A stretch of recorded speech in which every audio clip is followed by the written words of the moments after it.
Anthony John Spilotro, nicknamed Tony the Ant, was an American mobster and high-ranking member of the Chicago outfit who operated in Las Vegas during the 1970s and 80s. Spilotro managed the outfit's illegal casino profits when four of the casinos, the Stardust, the Fremont, the Hacienda and the Marina, were managed by Frank "Lefty" Rosenthal, replacing outfit member John Rosselli. He was also the leader of the Hole-in-the-Wall gang, a burglary crew he formed when he moved to Las Vegas in 1971. His parents ran Patsy's Restaurant, which was frequented by mobsters such as Sam Giancana, Jackie the Lackey Cerrone, Gus Alex and Francesco Frank the Enforcer Nitti. Spilotro and four of his brothers became involved in criminal activity starting at an early age. Spilotro started his criminal career alongside his boyhood friend of Frank Culotta, engaging in theft, burglary and murder. Spilotro was nicknamed Tony the Ant by the media after FBI Special Agent William Romer publicly referred to him as that little pissant. Since the media could not use pissant, they changed it to the Ant. In 1971, Spilotro moved to Las Vegas to help oversee the local concerns of the Chicago outfit, which controlled four casinos on the Las Vegas Strip. Bored with his new assignment, Spilotro formed a burglary crew later dubbed the Hole-in-the-Wall Gang. The crew got its name from its penchant for drilling through the exterior walls and ceilings of the locations they burglarized. In early 1979, Culotta moved to Las Vegas to join Spilotro. On July 4,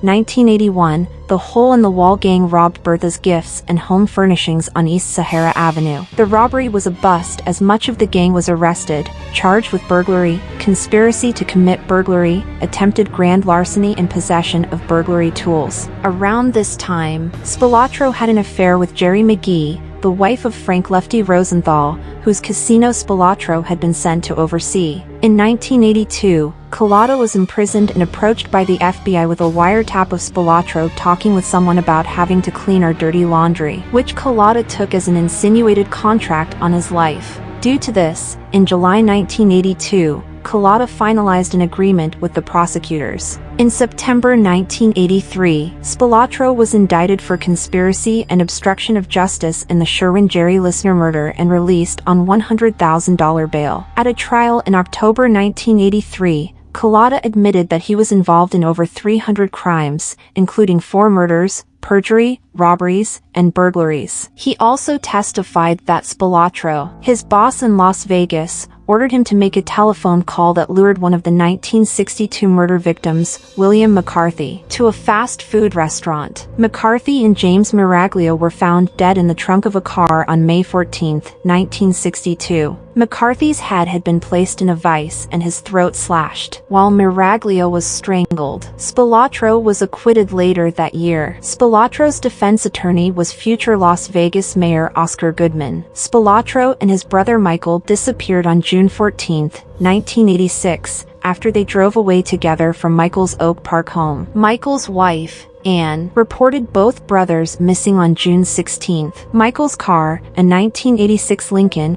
was recovered several days later in a motel parking lot near O'Hare International Airport. On June 22, their bodies were found, one on top of the other and stripped down to their undershorts, buried in a cornfield in the Willow Slough Preserve near Enos, Indiana. The freshly turned earth had been noticed by a farmer who thought that the remains of a deer killed out of season had been buried there by a poacher and notified authorities. An autopsy completed on June 24 identified their cause of death as blunt force trauma, and ascertained that they had been dead since June 14.